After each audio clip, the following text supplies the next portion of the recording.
Hello friends, मेरा नाम है डॉक्टर रमेश कुमार ठाकुर और आज लेक्चर 9 में हम बात करेंगे एडवांस फी फ्रॉड के बारे में। तो देखिए एडवांस फी फ्रॉड क्या होता है? ये one of the oldest form of fraud है। इसमें जो है फ्रॉडस्टर बता बोलते हैं कि स्टार्टिंग में आपको एक कुछ मिनिमल फी देना होगा कोई स्कीम के बारे में। आप उस स्कीम में जुड़ जाइए मिनिमल फी देके बाद में आपको बहुत बड़ा रिवॉर्ड मिलेगा, बहुत पैसा मिलेगा, बहुत आपको फ़ायदा होगा। इस तरह से कर के थोड़ा-थोड़ा करके पैसा लेते रहते हैं स्टेप बाय स्टेप और बाद में वो रिवॉर्ड कभी नहीं मिलता है जो प्रॉमिस किया जाता है और इस तरीके से उसको एडवांस में जो फी लिया जाता है उसे लेके गायब हो जाते हैं फ्रॉडस्टर। इसीलिए इसको एडवांस फी फ्रॉड कहते हैं, ठीक है? एडवांस में बहुत सारा फी ले लिया जाता है। तो ये इसलिए भी सक्सेसफुल हो जाता है क्योंकि लोगों में लालच जो है ग्रीड है, वो है कि हम थोड़ा पैसा अभी देंगे मान लीजिए शुरू में 500 देंगे, बाद में हमको 5000 मिलेगा या 50,000 मिलेगा। इस तरह के लालच में लोग पैसे दे देते हैं और ऐसा कुछ नहीं मिलता है, 5-500 करके 5-6 बार ले लिया जाता है और फ्रॉडस्टर गायब हो जाते हैं। इसको ही एडवांस फी फ्रॉड कहते हैं। ये इसलिए भी सक्सीड कर जाता है क्योंकि इसमें सोशल इंजीनियरिंग बहुत लगाया जाता है, वही ग्रीड वाला पार्ट और लोभ दिया जाता है ये सब। देन इमोशनल मैनिपुलेशन किया जाता है कि अरे अभी अब आपकी स्थिति खराब है, बाद में आप बहुत अमीर हो जाओगे, बहुत सारे पैसे हो जाएँगे और डिजिटल लिटरेसी का भी लैक है, लोगों में अभी उतनी समझ नहीं है, डिजिटल लिटरेसी नहीं है, इस वजह से भी ये सब चीज़ें हो जाती हैं। अब इसका थोड़ा मीनिंग एंड डेफिनिशन देख लेते हैं। मीनिंग में क्या है? ये एक डिसेप्टिव स्कीम है, मतलब लोगों को झांसे में लाके ये काम किया जाता है कि विक्टिम सबसे पहले एक स्मॉल इनिशियल अमाउंट दिया जाता है, बोलता है ये आपका जॉइनिंग फी है, ठीक है? स्टार्टिंग का। देन उसके बाद फॉर थोड़ा-थोड़ा करके और पैसा माँगा जाता है कि बाद में आपको एक बहुत बड़ा बेनिफिट मिलेगा, तो थोड़ा और पेमेंट आपको करना पड़ेगा, ठीक है? और जो प्रॉमिस्ड बेनिफिट है, वो कभी डिलीवर नहीं होता है, ठीक है? तो इस डिसेप्टिव स्कीम में पहले विक्टिम थो स्मॉल इनिशियल अमाउंट पे करता है, फिर उसके बाद पेमेंट जो है वो क्लेम किया जाता है फॉर अ लार्जर बेनिफिट, थोड़ा-थोड़ा करके देन प्रॉमिस्ड बेनिफिट कभी डिलीवर नहीं होता है। तो इसको डेफिनिशन में कह सकते हैं कि जनरल डेफिनिशन है, ये क्रिमिनल डिसेप्शन है, जिसमें inducing victims to pay fee in advance for non existence goods और गेन्स, जो कभी एग्जिस्ट ही नहीं करता, उस तरह के गुड्स या गेन्स के लिए विक्टिम से पैसे ले लिए जाते हैं। देन साइबर क्राइम पर्सपेक्टिव से ये एक electronic communication and digital payment है to deceive victim under the false pretendence, false जो है प्रॉमिस करके पैसे ले लेना जो है ये कहलाता है एडवांस फी फ्रॉड। इसका हिस्ट्री एंड ऑब्जेक्टिव थोड़ा देख लेते हैं।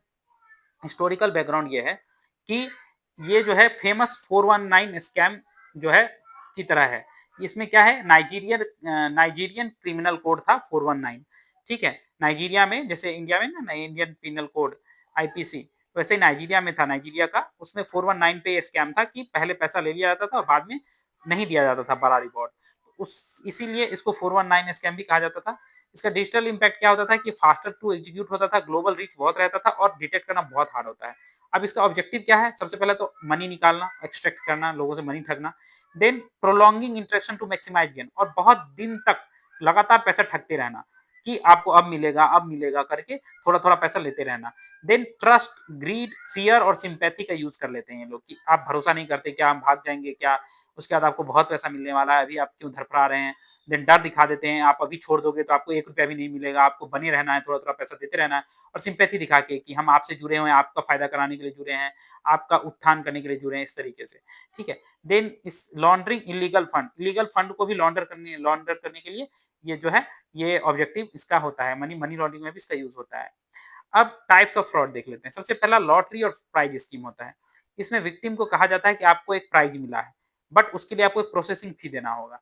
उस प्रोसेसिंग फी के नाम पे इससे पैसा ले लिया जाता है, ताकि मान लो बोला जाता है कि आपको ₹5000 देना होगा, इससे आपको 1 लाख का एक प्राइज़ है, वो मिलेगा। ये 5000 जो है प्रोसेसिंग फी है और ये प्रोसेसिंग फी लोग दे देते हैं, ये प्राइज़ कभी नहीं मिलता। तो एडवांस फी फ्रॉड हो गया, एडवांस में फी ले लिया और फ्रॉड कर लिया, ये पैसा नहीं मिला। इसका टारगेट कौन-कौन होता है? मैक्सिमम एल्डर लोग जो होते हैं, बूढ़े लोग या डिजिटल नोवाइस जिनको उतना ज्ञान नहीं रहता है डिजिटल का, उनको फँसाने की कोशिश करते हैं। Then business and investment type का भी फ्रॉड होता है, दूसरा टाइप। इसमें क्या कहते हैं, प्रॉमिस करते हैं हाई रिटर्न इन्वेस्टमेंट और ओवरसीज़ कॉन्ट्रैक्ट, ऐसा मतलब कर देते हैं और बोलते हैं कि आप अभी इस बिज़नेस में इन्वेस्ट करो, अभी आप 10,000 इन्वेस्ट करोगे, तो आपको इसको बाद में आपको 10 लाख रुपए मिलेंगे इस प्रॉफिट में, इन्वेस्टमेंट में, क्योंकि बिज़नेस है, ऐसा है, जो भी है स्टार्टअप वगैरह बोल के। इसमें रजिस्ट्रेशन फी के नाम पे लीगल चार्ज बोल के ये सब कर लिए जाते हैं, बट ऐसा कुछ भी नहीं होता, कोई पैसा नहीं मिलता, वो पैसा लेके भाग जाते हैं। देन एक फ्रॉड है रोमांस स्कैम, यहाँ आप लेफ्ट में देख पा रहे होंगे कुछ रोमांटिक बातें चल रही है।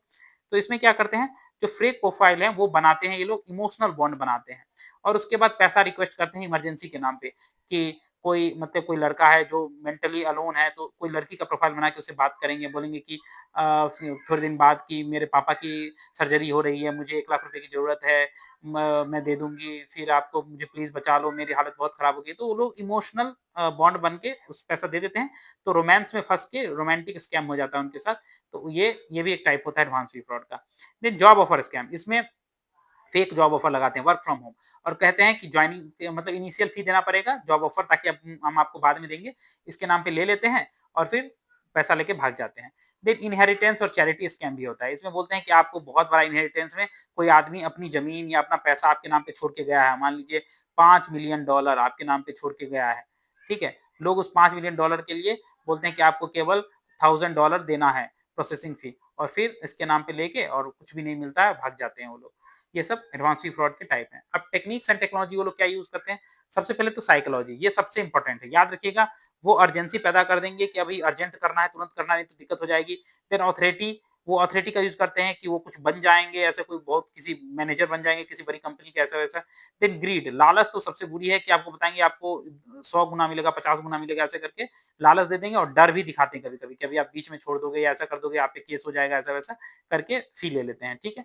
देन फेक डॉक्स, ये फेक डॉक्यूमेंट बना लेते हैं, fake passport, fake legal paper ये सब बना के अपना क्रेडिबिलिटी बढ़ा लेते हैं कि हम ओरिजिनल जेन्युइन आदमी हैं। देन प्लेटफ़ॉर्म्स, किस-किस का ईमेल स्पूफिंग का यूज़ करते हैं, फेक साइट बना लेते हैं, सोशल मीडिया भी फेक बना लेते हैं, ये सब का खूब यूज़ करते हैं।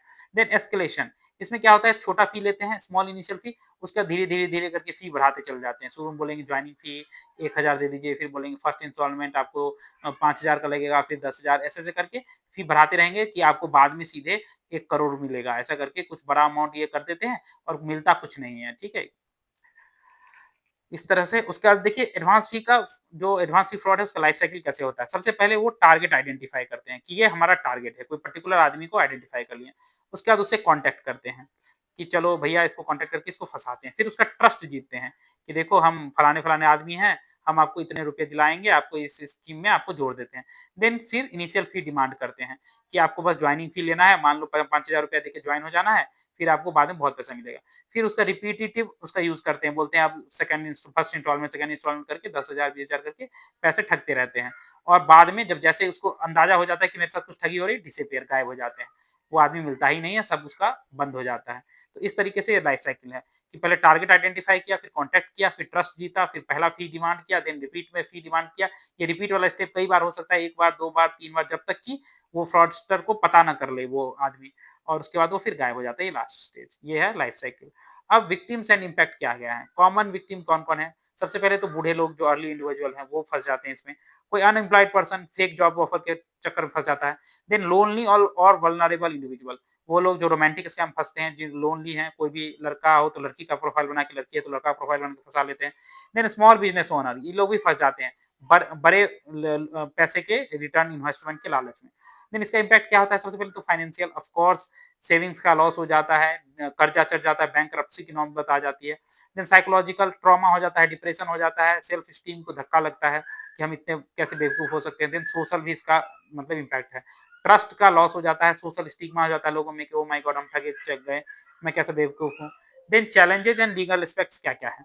चैलेंज क्या है डिटेक्शन में? सबसे पहले तो विक्टिम जो है वो रिपोर्ट नहीं करते हैं। ये सोचिए कि अरे यार हमारे साथ ठगी होगी, हम लोग बेवकूफ़ समझेंगे, हमारी हँसी उड़ाएँगे, इसलिए रिपोर्ट नहीं करते, ये पहला चैलेंज।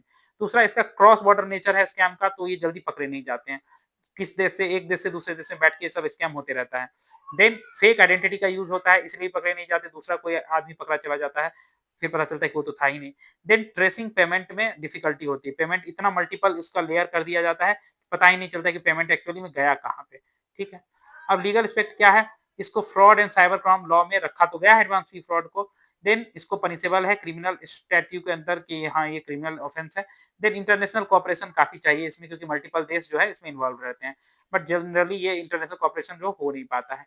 अब इसका प्रिवेंशन एंड अवेयरनेस क्या है? सबसे पहले तो prevention level individual, individual level पे लोगों को ऑफर्स वेरीफाई करने चाहिए और कोई भी इनिशियल फी नहीं देना चाहिए। अगर थोड़ा भी शक हो बिल्कुल भी ना दें, स्टार्टिंग में कोई फी ना दें। देन ऑर्गेनाइजेशन को क्या चाहिए? एम्प्लॉयी को ट्रेनिंग दें और ईमेल फ़िल्टरिंग करते रहें, कोई गलत ईमेल तो नहीं आ रहा है स्पैम वगैरह। देन गवर्नमेंट का है कि अवेयरनेस फैलाए और लॉ को थोड़ा स्ट्रॉन्ग करे कि इस तरह के जो आदमी काम कर रहे हैं उसको इतना सज़ा मिले कड़ा कि आगे ऐसा काम करने से उनको डर लगे। देन अवेयरनेस में ये भी है कि स्कैम पैटर्न को रिकॉग्नाइज़ करें और क्वेश्चन करें अनरियलिस्टिक ऑफर को, कि अगर किसी को मान लीजिए मुझे ही कल एक मेल आया था कि मुझे $2 मिलियन का मेरे नाम पे एक चेक आया है, तो $2 मिलियन कोई अननोन आदमी मेरे नाम पे क्यों भेजेगा? तो इस तरह की चीज़ें नहीं होनी चाहिए। अब केस एंड थोड़ा कंपैरिज़न देख लेते हैं। केस इलस्ट्रेशन में बात करते हैं कि मान लीजिए किसी इंडिविजुअल को एक लॉटरी का मेल आया है कि उसको प्रोसेसिंग फी देना है और टैक्स वगैरह के नाम पे उससे चार्ज माँगा है। तो हम क्यों भैया हमको अचानक से कोई लॉटरी जीत के 1 लाख, 2 लाख डॉलर का क्यों देगा और हम क्यों किसी को फी देंगे कुछ भी? जितना पैसा अपना है मेहनत से कमाएँगे, उसी का यूज़ करेंगे। तो इसके कुछ फीचर्स हैं जिसके बेसिस पे एडवांस फी फ्रॉड को बैंक फ्रॉड से अलग किया गया है, वो देख लेते हैं। एक फीचर है अपफ्रंट पेमेंट। तो एडवांस फी फ्रॉड में लिया जाता है अपफ्रंट पेमेंट मतलब एडवांस, बट बैंक फ्रॉड में हमेशा नहीं लिया जाता है। फीचर जो है सोशल इंजीनियरिंग। एडवांस फी फ्रॉड में बहुत हाई सोशल इंजीनियरिंग यूज़ किया जाता है, डर का और लोभ का ये सब सहारा लिया जाता है। बैंक फ्रॉड में थोड़ा कम क्योंकि यहाँ पे टेक्निकल चीज़ें ज़्यादा होती हैं। टेक्नोलॉजी का यूज़ यहाँ पे कम होता है, यहाँ बैंक फ्रॉड में ज़्यादा होता है और टारगेट जो है यहाँ पे मेनली इंडिविजुअल को बनाया जाता है और बैंक फ्रॉड में तो इंडिविजुअल और बैंक दोनों को किया जाता है। अब क्या है इम्पोर्टेंस ऑफ स्टडी देख लेते हैं। इम्पोर्टेंस ऑफ स्टडी ये है कि एडवांस फी फ्रॉड काफ़ी कॉमन है, वाइड स्प्रेड है और टारगेट जो है वल्नरेबल है। इसीलिए इसको एग्ज़ीक्यूट करना आसान है और डिटेक्ट करना काफ़ी टफ है।